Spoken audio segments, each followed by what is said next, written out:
Hello everyone, I am Yamini Thukral welcoming you to Adda 24/7 School. So पिछली video में हमने पढ़ा था इम्यूनिटी के बारे में। इम्यूनिटी हमारे डिजीजेस में बहुत बड़ा रोल प्ले करती है क्योंकि इम्यून सिस्टम वो सिस्टम होता है जो कि डिजीजेस से फाइट करने में हमें हेल्प करता है। और जितना अच्छा हमारा इम्यून सिस्टम होता है उतनी ही अच्छी बॉडी की एबिलिटी होती है टू फाइट अगेंस्ट इन्फेक्शन।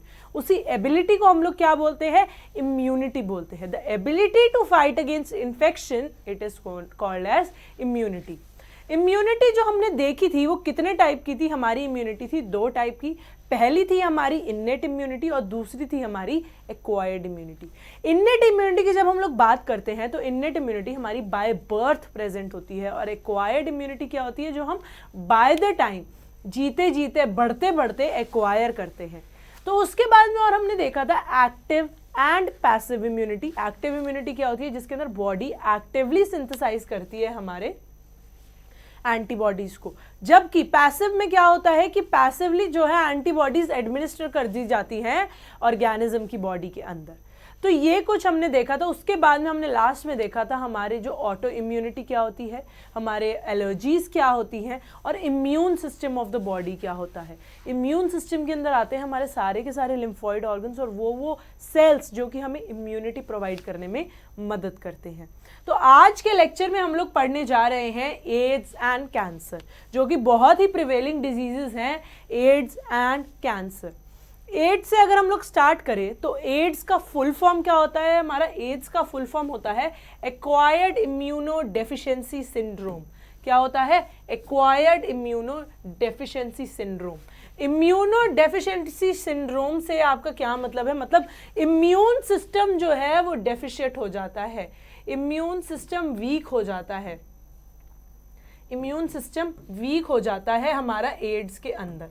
ठीक है, this means the deficiency of immune system acquired during the lifetime of an individual and it indicates that it is not a congenital disease. Congenital का मतलब क्या होता है? एक पीढ़ी से दूसरी पीढ़ी, वो जेनेटिक डिजीज नहीं है, वो हमारा डिजीज जो है एक्वायर होता है through the life. Acquired disease है। एक्वायर्ड डिजीज से मतलब क्या है कि जब इंडिविजुअल अपना लाइफ स्पैन बिता रहा है तो उसको बिताते बिताते हमने ये डिजीज एक्वायर कर लिया, जिसके अंदर हमारा इम्यून सिस्टम जो है वो वीकन हो गया है, हमारा इम्यून सिस्टम जो है वो वीकन हो गया है। और सिंड्रोम का मतलब क्या होता है? अ ग्रुप ऑफ सिम्टम्स, जिसके अंदर हमें बहुत सारे सिम्टम्स दिखाई देते हैं। तो एक्वायर्ड इम्यूनो डेफिशिएंसी सिंड्रोम, हमारा ओवरऑल इम्यून सिस्टम वीक हो जाता है, डेफिशिएंट हो जाता है। ठीक है, तो AIDS it was first reported in 1981 and in the last 25 years or so it has spread all over the world killing more than 25 million persons. Ads जो है सबसे पहला हमारा 1981 के अंदर रिपोर्ट किया गया था और पूरे के पूरे वर्ल्ड में जो है ये स्प्रेड हो गया है, जिसमें 25 मिलियन से ज़्यादा जो है लोग ऑलरेडी मर चुके हैं। अगर हम इम्यून सिस्टम डेफिशिएंट या फिर वीक की बात कर रहे हैं, मतलब बहुत इजीली इम्यून सिस्टम को अफेक्ट कर सकते हैं। कोई भी डिजीज आएगा, any disease that affects the immune system, वो बहुत इजीली जो है अफेक्ट कर जाएगा, है ना, बहुत इजीली इम्यून सिस्टम को अफेक्ट कर जाएगा। और कोई भी डिजीज जो है इतना ज़्यादा सिम्टम्स दिखाएगा। तो कोई भी छोटी मोटी जो डिजीज होती हैं वो अफेक्ट कर जाएगी इम्यून सिस्टम को और वो बहुत एग्जैजरेटेड इम्यून रिस्पॉन्स देगा। AIDS it is caused by, कौन से वायरस से कॉज होता है? Human immunodeficiency virus, human immunodeficiency virus, HIV। बहुत ही कॉमन नाम है जो हमने सुना है, HIV। HIV से ये कॉज होता है। It is a member of a group of virus called retrovirus. ये रेट्रोवायरस होते हैं जिसके अंदर क्या होता है? RNA जीनोम होता है। बेसिकली हम सब ऑर्गेनिजम्स के अंदर कौन सा जीनोम होता है? DNA जीनोम होता है ना। पर ये जो HIV वायरस है, ये HIV है, ह्यूमन इम्यूनो डेफिशिएंसी वायरस, इसके अंदर क्या होता है? हमारा RNA जीनोम होता है। ये उल्टा होता है और ये किस क्लास ऑफ वायरस से बिलोंग करता है? हमारा रेट्रो वायरस से बिलोंग करता है। किससे बिलोंग करता है? रेट्रो वायरस से बिलोंग करता है। इसके अंदर बाहर एक जो होता है एनवेलप होता है और उसके अंदर में RNA जीनोम होता है। ट्रांसमिशन कैसे होता है HIV इन्फेक्शन का? HIV इन्फेक्शन का ट्रांसमिशन क्या होता है? सबसे पहला sexual contact with infected person, सबसे पहला क्या होता है? सेक्सुअल कॉन्टैक्ट होगा। दूसरा, transfusion of contaminated blood and blood products, transfusion होता है of the blood and blood products. C, by sharing infected needles in the case of intravenous drug abusers, in the और इन्फेक्टेड मदर से child की तरफ भी जा सकता है थ्रू प्लासेंटा, ब्लड के थ्रू जो है ये ट्रैवल कर लेता है। Infected needles, sexual contact, transfusion of the contaminated blood और इन्फेक्टेड मदर से चाइल्ड में। The people who are at high risk of getting this infection, they include individuals who have multiple sexual partners. बहुत सारे जब sexual partners हो जाते हैं, हमें नहीं पता होता कि किसको जो है HIV है, तो उस वजह से एनकाउंटर इजीली हो जाता है। सेकंड, ड्रग एडिक्ट्स के अंदर जो कि इंट्रावेनसली ड्रग लेते हैं, जो वेन के अंदर जो है ड्रग्स लेते हैं। इंडिविजुअल्स जिनके अंदर रिपीटेड ब्लड ट्रांसफ्यूजन होता है, जैसे कोई थेरेपी चल रही है तो उसके अंदर रिपीटेड ब्लड ट्रांसफ्यूजन होता है, तो कई बारी ब्लड के अंदर से ही HIV जो है ट्रांसमिट हो जाता है। It is important to note that the HIV/AIDS, it is not spread by mere touch or physical contact. It spreads only through the body fluids. सिर्फ बॉडी फ्लूइड्स के थ्रू ही ये स्प्रेड करता है, ये कम्युनिकेबल डिजीज नहीं है। हम लोग इसे छू के जो है ट्रांसमिट नहीं कर सकते, ना ही कोई छींक से, स्नीजिंग से, रनी नोज अगर हो रही है उसके पार्टिकल से, किसी भी चीज से जो है ये स्प्रेड नहीं होता, सिर्फ बॉडी फ्लूइड्स के थ्रू जो है स्प्रेड होता है। It is hence imperative for the physical and psychological well-being that the HIV/AIDS infected persons are not isolated from the family or society. ये बात जाननी बहुत ज़रूरी है क्योंकि काफ़ी टाइम से HIV/AIDS वाले इन्फेक्टेड लोगों को हमेशा सोसाइटी से बॉयकॉट कर देते हैं, आइसोलेट कर देते हैं फैमिली से, पर वो करना सोल्यूशन नहीं होता। क्यों? क्योंकि उनकी जो डिजीज़ है वो कम्युनिकेबल नहीं है, वो ड्रॉपलेट्स, एरोसोल्स के थ्रू जो है ट्रांसमिट नहीं हो पाती है, सिर्फ बॉडी फ्लूइड्स के थ्रू ही होगी, otherwise they are non infectious. तो उनको आइसोलेट नहीं करना चाहिए फैमिली और सोसाइटी से। There is always a time lag between the infection and appearance of AIDS symptoms. Symptoms बाद में आते हैं, इन्फेक्शन पहले हो जाता है। This period may last from few months to many years. थोड़े मंथ से काफ़ी साल तक जो है ये जो है डिजीज जो सिम्टम्स है वो प्रिवेल बाद में करते हैं। तो एड्स HIV की जो लाइफ साइकिल है वो कुछ ऐसी रखती है। सबसे पहले fusion of HIV with the host cell surface. HIV virus जो है सबसे पहले होस्ट सेल सरफेस के साथ फ्यूज करता है। उसके बाद में क्या होता है, HIV RNA reverse transcriptase integrase and other viral proteins they enter the host cell. अब जो उसके अंदर RNA जीनोम है, जो HIV के अंदर RNA जीनोम है, उसको सबसे पहले क्या करेगा, रिवर्स ट्रांसक्रिप्टेज किस में बनाएगा, DNA में बनाएगा। क्योंकि RNA से सीधा प्रोटीन नहीं बनेगा, पहले DNA बनेगा, फिर DNA की कॉपी बनेगी, फिर DNA से RNA बनेगा। वो सेल्टर डोग्मा फॉलो करना होता है। तो रिवर्स ट्रांसक्रिप्टेज इसको कॉम्प्लीमेंट्री DNA cDNA में बनाएगा और फिर आगे जो है ये प्रोटीन्स के अंदर ट्रांसलेट होगा। तो जैसे ही वो फ्यूज करेगा, सबसे पहले रिवर्स ट्रांसक्रिप्टेज इंटीग्रेस और भी जो वायरल प्रोटीन्स है वो भी होस्ट सेल के अंदर आ जाएंगे, क्योंकि इसकी रेप्लिकेशन करनी जरूरी होती है। Viral DNA it is formed by reverse transcription. Reverse transcriptase के थ्रू हमने क्या बनाया, हमारा cDNA जो कि वायरल DNA बन जाएगा। वायरल RNA से हमने वायरल DNA बना दिया। ठीक है। Viral DNA is transported across the nucleus and integrate into the host DNA. Host DNA के अंदर जो है viral DNA integrate हो जाता है। New viral RNA is used as a genomic RNA and to make viral proteins. अब वो host DNA के साथ integrate हो गया है, तो host के DNA के अंदर viral DNA भी आ गया। तो जो host की मशीनरी चल रही है उससे क्या बन जाएंगे, वायरल RNA बन जाएगा, वायरल प्रोटीन बन जाएगा, और उससे असेंबल करके जो है नए हमारे वायरस बन जाएंगे। New viral RNA and proteins move to the cell surface and new immature HIV forms. The virus mature by protease releasing individual HIV proteins. ये जो है इसकी लाइफ साइकिल रहती है कि जब सबसे पहले वो होस्ट के साथ अटैच करेगा, फिर वायरल आरएनए से बनेगा viral DNA, viral DNA incorporate हो जाएगा होस्ट के डीएनए में, और जो होस्ट की सेंट्रल मशीनरी चल रही है, जो सेंट्रल डोगमा चल रहा है, उसके साथ साथ वायरल डीएनए भी जो है वो भी रेप्लिकेट करेगा, ट्रांसक्रिप्ट करेगा, ट्रांसलेट करेगा, तो वायरल आरएनए और प्रोटीन्स नए बन जाएंगे, उससे वो असेंबल करके नया एचआईवी प्रोटीन बनेगा और वो सेल से रिलीज हो जाएगा। तो ये जो है हमारी लाइफ साइकिल ऑफ एचआईवी है। क्या है? Life cycle of HIV, human immunodeficiency virus. Okay, आगे चलते हैं। एड्स के अंदर क्या होता है? The macrophages they continue to produce virus and this way act like HIV factory. Macrophages जो है एचआईवी की मल्टीपल कॉपीज जो है प्रोड्यूस करते रहते और उनको हम लोग क्या बोलते हैं? HIV factory. तो क्वेश्चन आ सकता है कि एचआईवी फैक्ट्री कौन होती है? तो आपने क्या लिखना है? Macrophages. Simultaneously HIV enters into the helper T cells, replicates and produce progeny viruses. The progeny virus is released in the blood, attack other helper T lymphocytes. This is repeated, leading to the progressive decrease in the number of helper T lymphocyte. तो HIV T lymphocyte को attack करते हैं।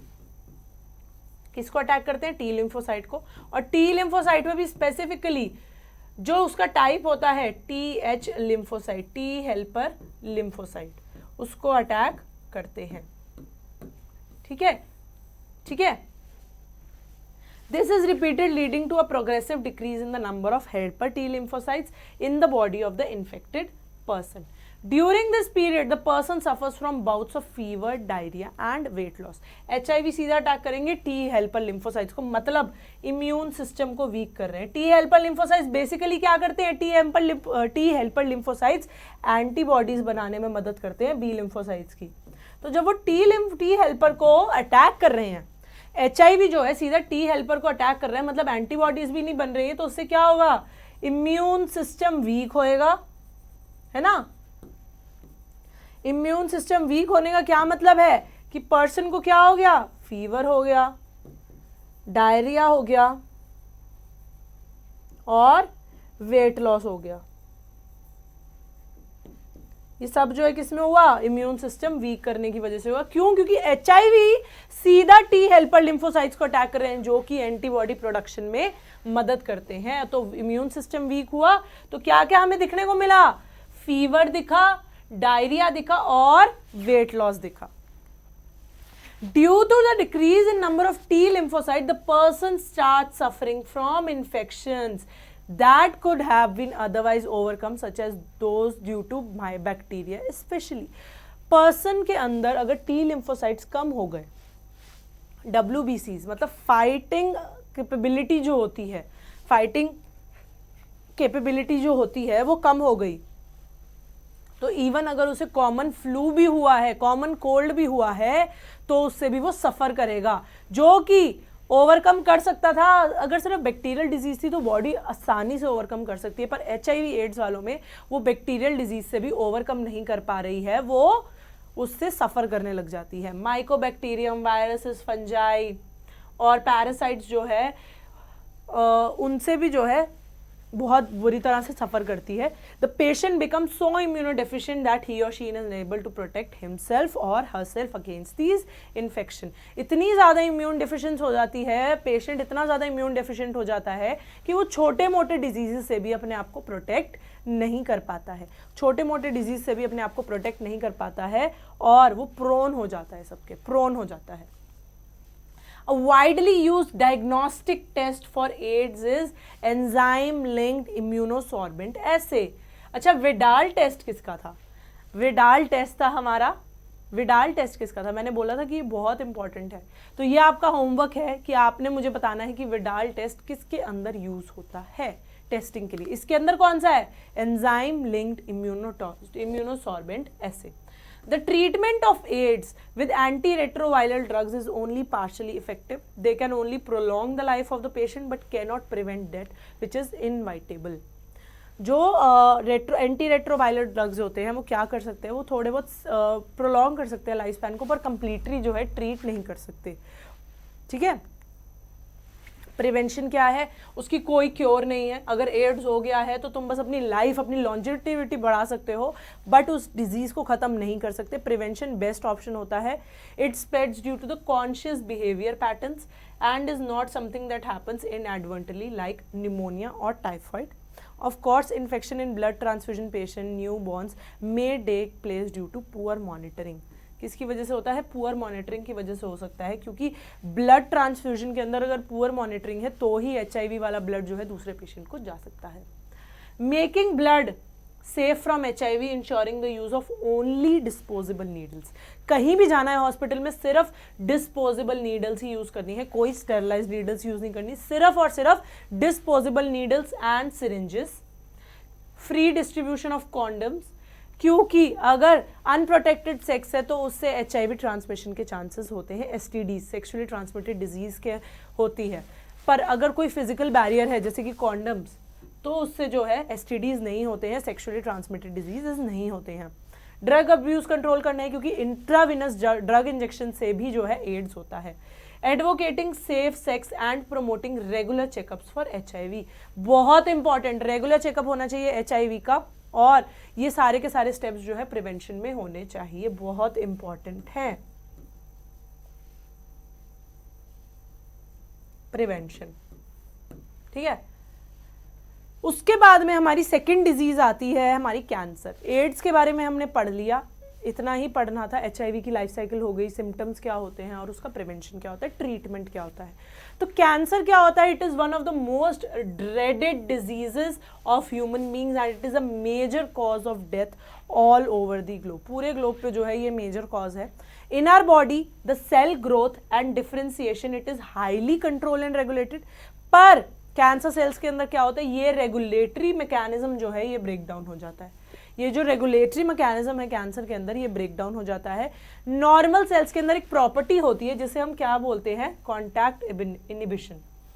Contact inhibition, इसका मतलब क्या होता है कि जब एक सेल दूसरे सेल के कॉन्टैक्ट होता है, कॉन्टैक्ट में आता है, तो अनकंट्रोल्ड ग्रोथ को कम कर देते हैं, अनकंट्रोल्ड ग्रोथ को कम कर देते हैं और एक कंट्रोल मैनर में सेल ग्रो करते हैं। कॉन्टैक्ट इनिबिशन की प्रॉपर्टी क्या होती है कि जब एक सेल दूसरे सेल के साथ कांटेक्ट में आ रहा है, उसके साथ कांटेक्ट में आ रहा है, तो वो क्या बोलता है कि कंट्रोल्ड मैनर में वो ग्रो करता है, उसे हम लोग क्या बोलते हैं, कांटेक्ट इनिबिशन, जो कि नॉर्मल सेल्स हमारे शो करते हैं।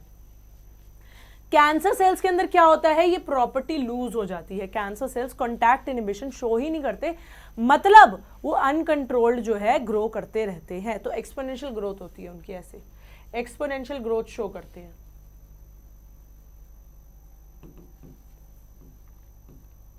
एक्सपोनेंशियल ग्रोथ को शो करते हैं। They continue to divide giving rise to masses of cells, बहुत सारे सेल्स बना देते हैं जिनको हम लोग क्या बोलते हैं, ट्यूमर्स बोलते हैं। बहुत सारे अनकंट्रोल डिवाइडिंग सेल्स को हम लोग क्या बोलते हैं, ट्यूमर्स बोलते हैं। और ट्यूमर्स हमारे दो टाइप के होते हैं, बेनाइन और मैलिग्नेंट। कितने टाइप के होते हैं हमारे, दो टाइप के होते हैं, बेनाइन और मैलिग्नेंट।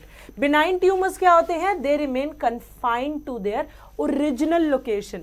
अगर एक ट्यूमर सिर्फ हाथ में है और वो सिर्फ हाथ में ही रह रहा है तो वो हमारा क्या होगा, बेनाइन ट्यूमर होगा। जबकि मैलिग्नेंट ट्यूमर क्या होगा, जो एक जगह से पूरी बॉडी में स्प्रेड हो रहा है, वो पूरी बॉडी में स्प्रेड हो रहा है, उसे हम बोलेंगे malignant tumour. Benign tumors, they normally remain confined to their original location and they do not spread to other parts of the body and they cause little damage. अगर वो एक ही जगह पे रह रहे हैं तो उस पार्ट को हम रिमूव कर देते हैं कि वो ट्यूमर निकल जाए। पर मैलिग्नेंट के अंदर अगर वो पूरी बॉडी में ब्लड के थ्रू फैल चुका है तो वो जो है अनक्यूरेबल होता है। इसमें तो बहुत लिटिल डैमेज होता है बेनाइन ट्यूमर के अंदर। The malignant tumors, on the other hand, they are a mass of proliferating cells known as neoplastic or tumor cells. बहुत सारे masses of proliferating cells को हम लोग क्या बोलते हैं, neoplastic या फिर tumor cells. These cells they grow rapidly and they invade and damage the surrounding normal tissues. जितने भी normal tissues होंगे वो क्या करेगा, उसे invade करेगा और damage कर देगा। As these cells they actively divide and go, they also starve the normal cells by competing for vital nutrients. ये normal cells के अंदर भी जो है उसके अंदर चले जाते हैं, नॉर्मल सेल्स के अंदर चले जाते हैं और ये क्या करते हैं, नॉर्मल सेल्स के साथ कंपीट करते हैं खाने के लिए और ये जो है जीत जाते हैं। तो नॉर्मल सेल्स मर जाते हैं और ट्यूमर सेल्स जीत जाते हैं। तो they also starve the normal cells by competing for vital nutrients. Normal cells को न्यूट्रिएंट्स नहीं मिलेगा पर इनको जो है न्यूट्रिएंट्स मिल जाते हैं। Cells slaughtered off from such tumors, they reach distant sites through blood। ये मैलिग्नेंट ट्यूमर की ही बात हो रही है, मैलिग्नेंट ट्यूमर की ही बात हो रही है। तो मैलिग्नेंट ट्यूमर क्या करते हैं, they reach the distant sites, दूर दूर वाली साइट्स ब्लड के थ्रू जो है ये रीच कर जाते हैं और जहां भी ये रुकेंगे, जहां पे भी ये थोड़ी देर पॉज लेंगे या फिर अटक जाएंगे, वहीं पे ये नया ट्यूमर बना देते हैं। जहां पे भी, जरूरी नहीं है कि अगर हाथ का ट्यूमर है तो हाथ में रहेगा, अगर वो ट्यूमर बढ़ते बढ़ते बढ़ते बढ़ते हमारा चेस्ट पे आ गया और वो वहां पे लॉज हो गया तो वो वहां पे भी एक ट्यूमर बना देगा, फिर वो आगे बढ़ेगा, वो कहीं और लॉज हुआ, फिर वहां पे वो नया ट्यूमर बना देगा। तो ऐसे जो है मैलिग्नेंट ट्यूमर्स पूरी बॉडी के अंदर फैल जाते हैं। This property is called as metastasis, मतलब पूरी बॉडी के अंदर फैल जाना और अलग अलग जगह पे ट्यूमर बना देना, उसे हम क्या बोलते हैं, मेटास्टासिस, जो कि मैलिग्नेंट ट्यूमर की मोस्ट फियर्ड प्रॉपर्टी होती है। सबसे खतरनाक प्रॉपर्टी यही होती है कि वो जहां भी जाते हैं नया ट्यूमर बना देते हैं। तो मेटास्टासिस की प्रॉपर्टी होती है। तो हमने क्या देखा, कैंसरस सेल्स, सबसे पहले कैंसर सेल्स की प्रॉपर्टी में सबसे पहले they lack contact inhibition, they lack contact inhibition. Second, they show metastasis, they show metastasis. Cancer के कॉजेस क्या क्या होते हैं, कैंसर के बेसिक कॉजेस क्या क्या होते हैं, transformation of normal cells into cancer neoplastic cells may be induced by physical, chemical और बायोलॉजिकल एजेंट्स, और इन एजेंट्स को हम लोग क्या बोलते हैं, कार्सिनोजेंस बोलते हैं। कार्सिनोजेंस क्या होते हैं, वो चीजें जिनकी वजह से नॉर्मल सेल्स जो है कैंसरस सेल्स में बदल जाते हैं, उनको हम लोग क्या बोलते हैं, उन एजेंट्स को क्या बोलते हैं, कार्सिनोजेंस, जो कि फिजिकल भी आ सकते हैं, केमिकली भी आ सकते हैं और बायोलॉजिकली भी आ सकते हैं। Ionising radiations like X-rays and gamma rays and non ionising radiations like UV rays, X rays, gamma rays, they cause DNA damage, they lead to neoplastic transformation। UV rays, X rays, gamma rays अगर ज़्यादा intensity में body पे throw करी जाती हैं तो वो normal cells को बदल देती हैं कैंसरस सेल में। The chemical carcinogens present in the tobacco smoke have been identified as a major cause of lung cancer। तभी बोलते हैं कि जो भी टोबैको स्मोक करता है, जो भी टोबैको इनहेल करता है, उनको क्या होता है, माउथ कैंसर होता है, लंग कैंसर होता है। क्यों? क्योंकि केमिकल कार्सिनोजेंस जो होते हैं टोबैको के अंदर मौजूद होते हैं, जो कि क्या कॉज करते हैं, हमारा लंग कैंसर करते हैं। Cancer causing viruses they are called as oncogenic virus. Oncogenic virus, oncogenic virus क्या होते हैं, हमारे कैंसर कॉजिंग वायरस होते हैं।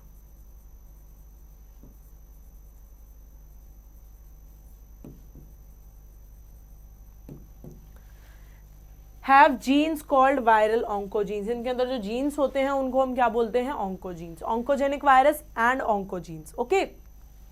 Furthermore, several genes called the cellular oncogenes, C-onc or proto-oncogenes have been identified in normal cells, which when activated under certain condition could lead to oncogenic transformation of the cells। हमारे normal cells के अंदर कुछ cellular oncogenes या फिर proto-oncogenes शुरू से ही मौजूद होते हैं, जिनको जब एक्टिवेट कर दो वो जो नॉर्मल सेल को जो है ट्रांसफर कर देंगे इनटू ऑन्कोजीन्स। तो उसे हम क्या बोलेंगे, ऑन्कोजेनिक ट्रांसफॉर्मेशन कर देते हैं सेल्स की, from the normal cells to the cancerous cells. Cancer detection and diagnosis. Early detection of cancer it is essential as it allows the disease to be treated successfully in many cases. Detection of cancer क्यों जरूरी है, क्योंकि उससे treatment जो है अच्छा हो जाता है। It is based on biopsy and histopathological studies, मतलब टिश्यू का पार्ट लेते हैं, टिश्यू स्पेसिमेन लेते हैं, हिस्टोपैथोलॉजी में भी टिश्यू स्पेसिमेन लेते हैं और उससे जो है स्टडी करते हैं कैंसर की, डिटेक्ट करते हैं कैंसर को। बोन एंड ब्लड का लेते हैं, तो for increase cell counts in the case of leukaemias, ठीक है। In biopsy, a piece of suspected tissue is cut into thin sections and it is stained and examined under the microscope by a pathologist. जैसे मैंने बोला, tissue का section लेंगे, पतला section लेंगे, उसे स्टेन करेंगे और उसके बाद में एग्जामिन करेंगे. इसे हम क्या बोलते हैं? हिस्टोपैथोलॉजिकल स्टडी बोलते हैं. रेडियोग्राफी यूज करेंगे, the use of X-rays, CT, MRI, वो भी जो है इंटरनल ऑर्गन्स की असेसमेंट के लिए जरूरी होता है. कंप्यूटेड टोमोग्राफी, जो कि क्या होता है हमारा CT, it uses the X-rays to generate a 3D structure of the internal organs. 3D structure जो है CT स्कैन जो है हमारा प्रोड्यूस करता है. MRI क्या करता है? यूज करता है मैग्नेटिक फील्ड को और non ionising radiation to detect the pathological and physiological changes in the living tissues. Treatment cancer क्या है? सब ट्रीटमेंट ऑफ कैंसर क्या है? सबसे पहला surgery, radiation therapy and immunotherapy. 3 होती है, surgery, radiation therapy and immunotherapy. Radiotherapy के अंदर क्या होता है? जो ट्यूमर सेल्स है, they are irradiated lethally, taking proper care of the normal tissue surrounding the tumour mass. Chemotherapeutic drugs जो है वो लिए जाते हैं, जिसकी वजह से कैंसर सेल्स को किल करते हैं और कई कई स्पेसिफिक होते हैं for particular tumours. Majority of the drugs जो होते हैं उनके अंदर बहुत ज़्यादा साइड इफेक्ट्स होते हैं. सबसे पहले कि क्या होता है? Hair loss. तभी जब आपने देखा होगा जो भी कीमोथेरेपी लेता है उनका हेयर जो है लॉस हो जाता है. Anaemia. Most cancers they are treated by a combination of a surgery, radiotherapy and chemotherapy. मतलब तीनों चीज़ों के कॉम्बिनेशन के साथ. आप जान सकते हो कि कितना दर्दनाक होता होगा इनका ट्रीटमेंट, कि इसके अंदर सर्जरी भी जा रही है, रेडियोथेरेपी भी जा रही है और कीमोथेरेपी भी जा रही है. Tumor cells, they have shown to avoid the detection and destruction by immune system. तो ट्यूमर सेल्स जो होते हैं इम्यून सिस्टम भी उनका कुछ नहीं कर पाता है. So these patients, they are given substances known as biological response modifiers. Instead of strengthening their immune system, उनको बोला जाता है biological response modifiers देने के लिए, such as alpha interferon, which activates the immune system, और वो जो ट्यूमर है उसको डिस्ट्रॉय करने में हेल्प करती है. तो बच्चों, आज के लेक्चर में हमने क्या पढ़ा है? आज के लेक्चर में हमने पढ़ा है एड्स और कैंसर के बारे में. Starting from ads. एड्स का मतलब क्या है? एक्वायर्ड इम्यूनो डिफिशिएंसी सिंड्रोम, जिसके अंदर जो हमारा इम्यून सिस्टम है वो बहुत ही ज़्यादा वीकन हो जाता है. बहुत ही ज़्यादा हमारा इम्यून सिस्टम वीकन हो जाता है. और सिंड्रोम क्या होता है? It is a group of system.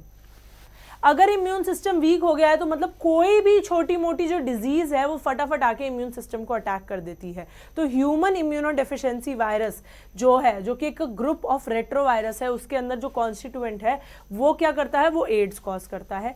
किसकी वजह से HIV इन्फेक्शन फैलता है? By first sexual contact. Second, transfusion of the contaminated blood. Third, sharing of the infected needles. Fourth, infection of the mother to the child. AIDS के अंदर जिनके multiple sexual contacts होते हैं वो हाई रिस्क पे होते हैं, रिपीटेड ब्लड ट्रांसफ्यूजन वाले होते हैं, ड्रग एडिक्ट्स वाले होते हैं. एड्स और HIV जो है हमारा सिर्फ बॉडी फ्लूइड्स के थ्रू ही ट्रांसफर होता है.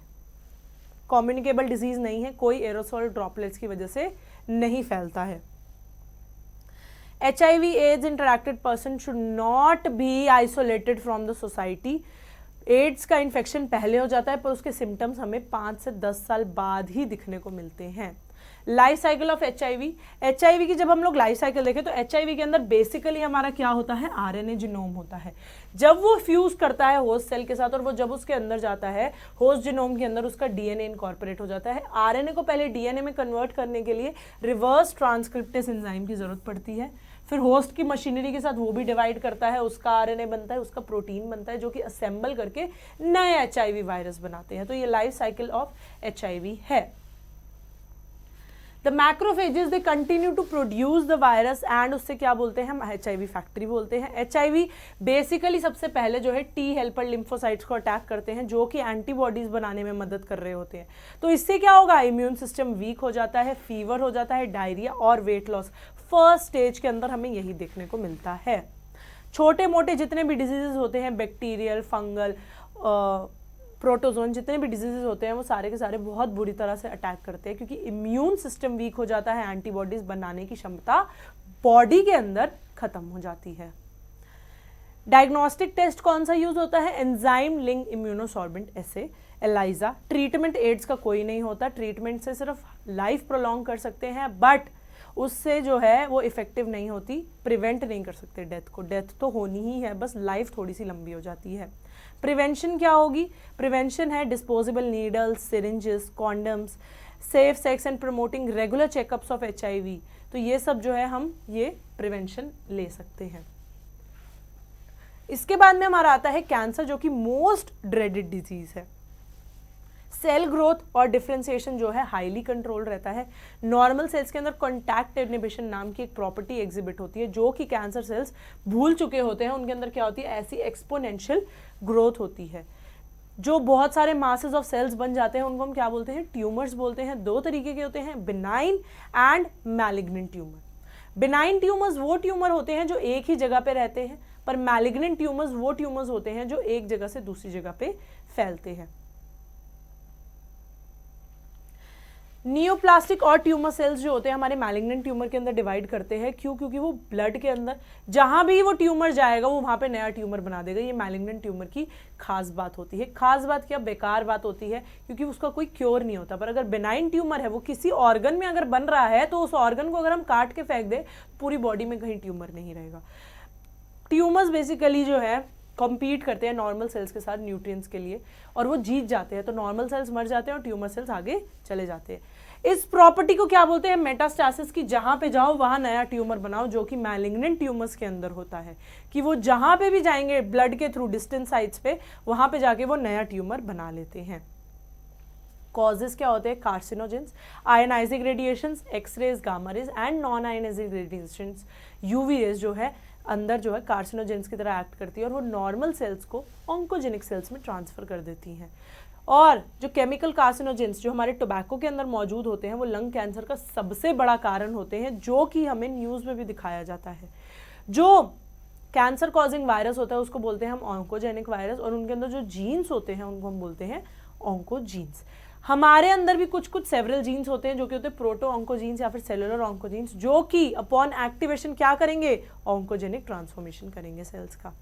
कैंसर डिटेक्शन कैसे होती है? By biopsy and histopathological studies. Biopsy के अंदर क्या होता है? थिन स्लाइस ऑफ हम लोग टिश्यू लेते हैं, उसे स्टेन करते हैं और ऑब्जर्व करते हैं अंडर द माइक्रोस्कोप। रेडियोग्राफी की टेक्निक्स होती हैं, जैसे कि हमारी CT हो गई, MRI हो गई, वो भी इंटरनल ऑर्गन के असेसमेंट के लिए बहुत ज़रूरी होती है। जो हमारी CT होती है, कंप्यूटेड टोमोग्राफी, वो क्या यूज़ करती है? एक्सरेज यूज़ करती है to obtain the 3D image of the internal. MRI क्या यूज़ करती है? हमारी magnetic field, magnetic resonance imaging, जैसे इसका नाम बताता है, magnetic field and non ionising radiations use करके पैथोलॉजिकल एंड फिजियोलॉजिकल चेंजेस बताती है लिविंग टिश्यू में। ट्रीटमेंट क्या होता है? हमारा सर्जरी होती है, रेडिएशन थेरेपी होती है और इम्यून थेरेपी होती है। रेडियोथेरेपी के अंदर क्या होता है? ट्यूमर सेल्स जो है इरेडिएटेड होते हैं बाय लीथली, और कीमोथेराप्यूटिक ड्रग्स जो है वो काफ़ी कैंसरस सेल्स को किल करते हैं। मेजॉरिटी ऑफ द ड्रग्स के अंदर वो होता है, साइड इफेक्ट्स होते हैं, जैसे कि हेयर लॉस हो गया, अनीमिया हो गया, और काफ़ी सारे कैंसर जो है ट्रीटमेंट उनकी कैसे होती है? सर्जरी, रेडियोथेरेपी और कीमोथेरेपी के इकट्ठे होने के बाद। Tumour cells they avoid detection and destruction bye immune system, और पेशेंट्स को कौन सा दिया जाता है? बायोलॉजिकल रिस्पॉन्स मॉडिफायर, जैसे कि अल्फा इंटरफेरॉन, जो कि एक्टिवेट करता है इम्यून सिस्टम को, जिससे कि वो ट्यूमर के अगेंस्ट फाइट कर पाए। तो बच्चों यही था हमारा एड्स एंड कैंसर के बारे में। मिलते हैं अगले लेक्चर में, जो कि हमारा लास्ट सब टॉपिक रहेगा, drugs and alcohol abuse in the human health and diseases. तो अगर आपको मेरी वीडियो पसंद आई है तो लाइक करना, शेयर करना और सब्सक्राइब करना अड्डा 24/7 स्कूल के चैनल पर। Thank you for watching the video. Bye bye and take care.